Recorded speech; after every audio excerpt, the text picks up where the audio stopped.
హఠాత్తుగా వచ్చింది, నేనేం చేయలేదే, నేను ఎక్కడికి వెళ్ళలేదే, నేనేం చేయలేదే, నేను ఎక్కడికి వెళ్ళలేదే, అయినప్పటికీ ఆపద నాకు ఎందుకు వచ్చింది, ఆపద ఎందుకు వచ్చింది అని నువ్వు ఆలోచిస్తావు. కానీ ఎందుకు వస్తుంది?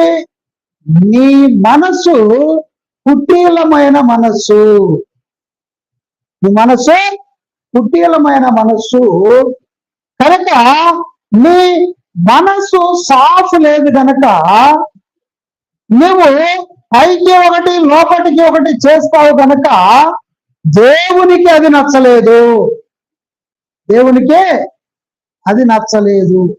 ఏదైనా దేవుని దగ్గర సాఫ్ ఉండాలి, కుటీలమైన మనస్తత్వము ఉండకూడదు, ఒకళ్ళని చెడగొట్టాలనే మనస్తత్వం ఉండకూడదు, ఒకళ్ళని బాధ పెట్టాలనే మనస్తత్వం ఉండకూడదు అని ఇక్కడ చాలా క్లియర్ గా మాట్లాడుతున్నారు.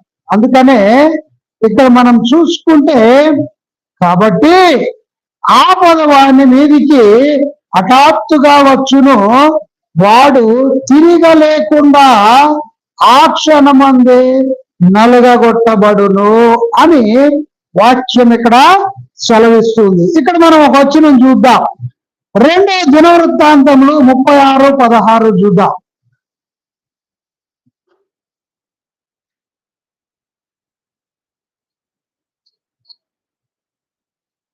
2 దినవృత్తాంతములు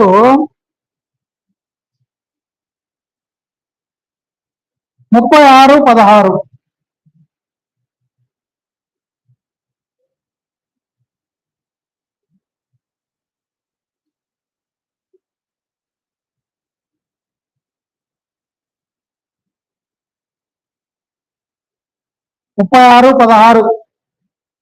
వారు దేవుని దూతలను ఎగతాళి చేయుచు ఆయన వాక్యములను తృణీకరించుచు ఆయన ప్రవక్తలను హింసించుచు రాగా నివారింప సౌఖ్యము కాకుండా యెహోవా కోపము ఆయన జనుల మీదికి వచ్చెను. హల్లెలూయా. ఏంటా నీ మీదకి హఠాత్తుగా మరి ఆపద ఎందుకు వస్తూ ఉంది అని అంటే ఇందుకే వస్తుందంట. హఠాత్తుగా ఆపద నీ మీదకి ఎందుకు వస్తుంది అని అంటే దీనికోసమే వస్తుందంట. వారు దేవుని దూతలను ఎగతాళి చేస్తారంట. ఏం చేస్తారు? దేవుని దూతలను ఎగతాళి చేస్తారు. రెండోది ఏంటంట? ఎగతాళి చేయరు, ఆయన వాక్యములను తృణీకరించుచు. మొట్టమొదటిగా ఆయన దూతలను ఎగతాళి చేస్తారు. రెండవది ఏంటంట? వాక్యములను తృణీకరించుచు ఆయన ప్రవక్తలను హింసించుచు. ఆయన ప్రవక్తలను హింసించుచు. ఆయన ప్రవక్తలను కూడా హింసించకూడదు, వాక్యాన్ని దూషించకూడదు, వాక్యాన్ని నిర్లక్ష్య పెట్టకూడదు, దేవదూతలను దూషించకూడదు, ప్రవక్తలను హింసించకూడదు.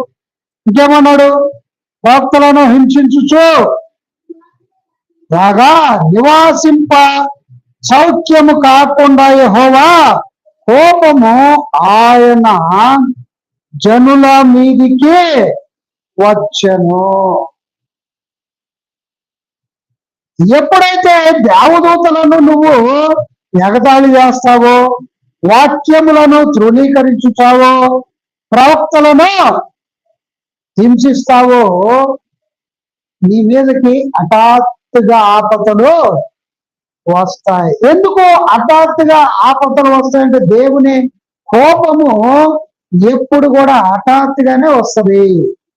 ఎందుకనగా దేవుని కార్యాలను నువ్వు అడ్డుకుంటున్నావు కనుక, దేవుని కార్యాలను నువ్వు అడ్డుకుంటున్నావు గనక హఠాత్తుగా నీ మీదకి వస్తూ ఉందంట.